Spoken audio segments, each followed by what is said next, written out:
The National Commission for Persons with Disabilities have pledged Nigeria's commitment to leave no one behind in disability inclusion across the West African sub-region. Mr. James Lalu, Executive Secretary of the Commission, made the pledge at the closing ceremony of the regional meeting of experts of the disability inclusion in West Africa. The ceremony concluded with the finalization of the regional work plan on disability inclusion in West Africa. Correspondent Fatima Ibrahim reports. The three-day Ecowas validation meeting on disability inclusion in West Africa drew to a close after a unanimous agreement was reached to adopt the regional work plan presented by the National Commission. Meeting of experts of disability inclusion in West Africa has on this day adopted the regional work plan on disability inclusion in West Africa.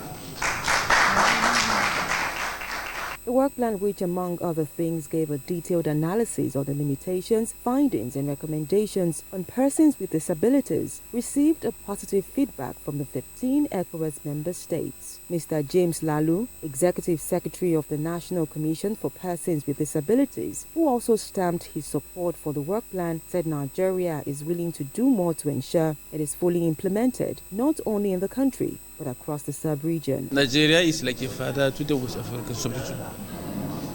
And Nigeria will do everything possible to support disability inclusion in the West African sub-region. At the start, Nigeria as a country has honored the United Nations Convention on the Rights of Persons with Disabilities, and it has gone a little further in domesticating that convention.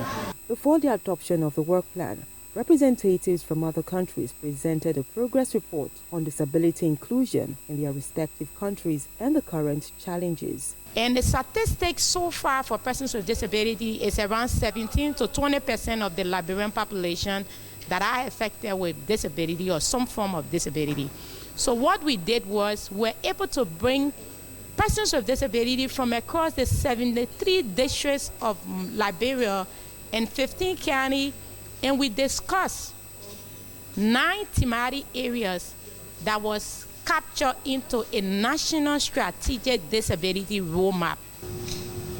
We realize that 2 member states have not attended this first ever ECOWAS coordinated regional meeting of disability inclusion partners simply because of the political instability in their respective countries. Moving forward, I want to ask the following questions.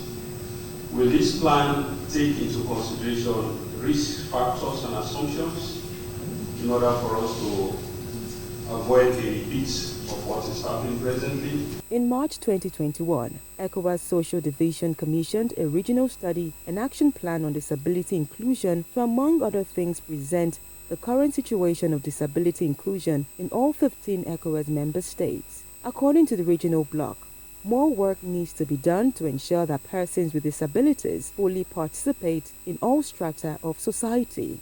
Fatima Ibrahim, ASO Television News.